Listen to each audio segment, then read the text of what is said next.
Hi, I'm Jerry, and this is a 1,000-word-ish guide to the Bleriot Type 11, the world's first warplane. The Bleriot Type 11 was designed by Raymond Saulnier, on the left, for Bleriot Aeronautique, and first saw flight on January 23, 1909, piloted by aviation pioneer Louis Bleriot. It was a tractor configuration monoplane, that is, with the propeller in front of the aircraft, its fuselage a box girder made of ash with wire cross-bracing. Control was achieved through a balanced rudder and horizontal tailplanes mounted beneath. Wing warping, allegedly inspired by the Wright brothers, was utilized for lateral control. The actual story is more complicated than that, and I might address it at some other time.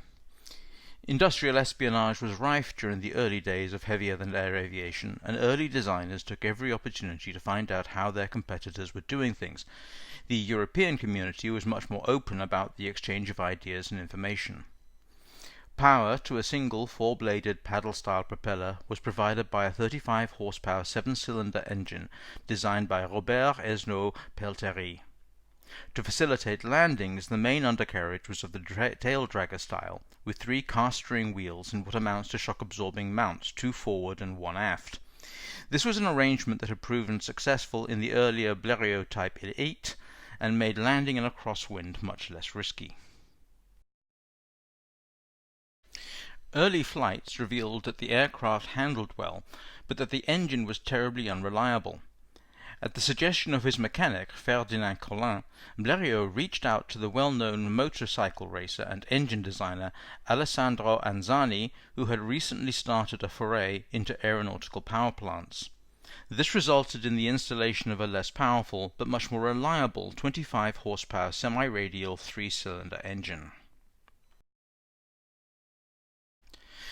Additionally, the paddle-style propeller was replaced by a much more efficient twin-bladed scimitar prop designed by Lucien Chauvière, offsetting the less powerful engine. The Bleriot XI was therefore an assemblage of a good airframe design, a good engine, good landing gear, and a good propeller. Total dry weight was 507 pounds. Its top speed was 48 miles per hour, and its service ceiling was 3,200 feet. At this point, on July 25, 1909, Louis Bleriot flew across the English Channel. This was a huge achievement. No one had done it before. Aircraft up to that point had simply not been reliable enough. Nor was this the first long-distance flight Bleriot had performed. On 26th of June that same year, he managed a flight lasting 36 minutes 55 seconds. And on the 13th of July, Bleriot won the Aéro Club de France first Prix du Voyage with a 42-kilometer, that is 26 miles, flight between Étampes and Orléans.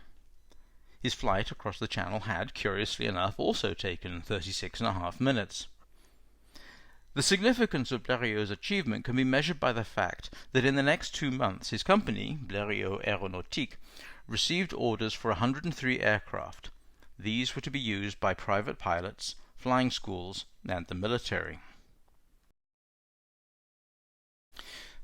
The military had long appreciated the utility of a means of aerial reconnaissance, and over the previous 100 years or so had made significant use of balloons for the purpose of determining enemy dispositions and spotting the fall of shot for artillery.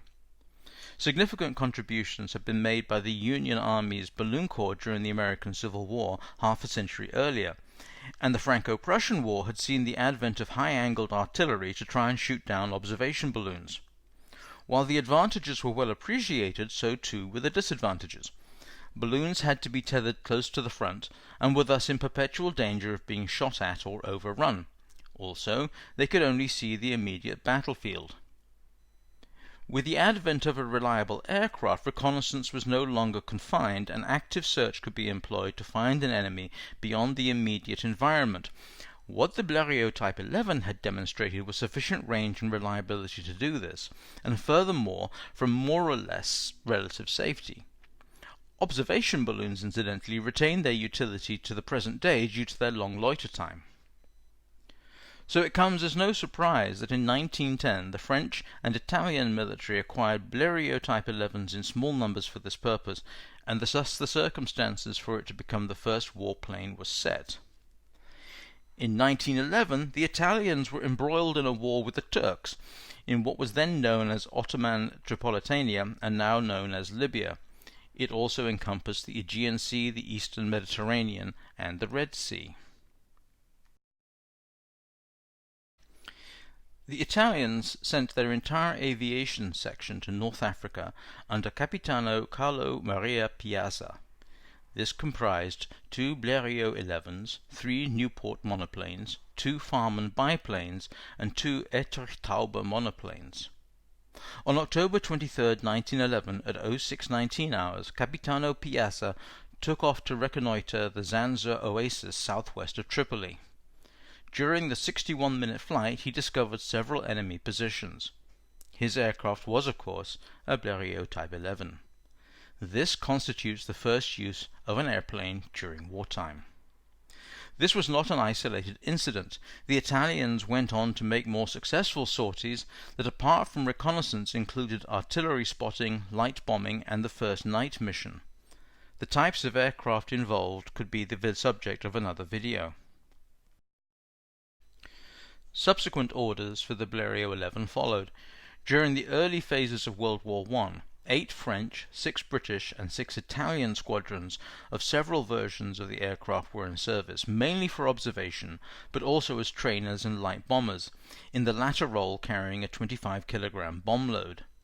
It saw service as late as 1915 in the Balkans, armed with a machine gun as pictured. Some may observe that it was not the Italians who made the first military use of an aircraft, and this is true. In February of 1911, René Simon, a French aviator, was contracted by the Mexican military to reconnoitre rebel positions near Juarez. Technically, this wasn't wartime, and the aircraft in question had not been acquired by the military, but it really doesn't matter, as Simon's aircraft was also a Bleriot Type 11. Despite becoming rapidly obsolete, the Bleriot Type 11 was a successful aircraft and developed into multiple versions, emphasizing the flexibility of its design. 2 originals remain in flying condition, albeit for short hops. One, manufactured in 1909, can be found in the Shuttleworth collection, Old Warden, Bedfordshire in England. This probably is the oldest flight-capable aircraft in the world. The other is at the old Rhinebeck Aerodrome in Red Hook, New York, in the United States. It too was built in 1909, but the English example was aircraft number 14, while the US plane is number 56. Curiously, both had crashed in 1910 and were rebuilt. This ends my quick guide to the world's first warplane. If you enjoyed this content and would like to see more of the same, please like and subscribe.